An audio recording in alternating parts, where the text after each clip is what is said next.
খাবেন। এমনিতে শাস্ত্রে বলছেন, মেডিকেল সায়েন্স, যে 1 ভাগ খাবেন, 2 ভাগ জল খাবেন, 1 ভাগ ফাঁকা রাখবেন বাতাস পাস করে। আর ডাক্তাররা বসে আছে। হ্যাঁ, আমি সায়েন্স বলছি।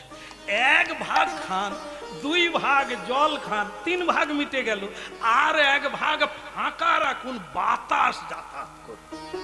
আর আমরা তো 4 ভাগ আগে পিটে দিয়া, হজমলা নাই। ওরে বাতাস কি যাবে, নিঃশ্বাস নিবার জায়গা পায়। এরা খাবে আর ভস ভস করে ঘুমাবে। হ্যাঁ, শুয়ে পড়লেই নাক ডাকে, গাড়িতে নাক ডাকে। এরা ঈশ্বর চিন্তা করবে কখন? ঈশ্বর চিন্তা তো শুয়ে শুয়ে কর, সারাদিন তো কাজ করলি।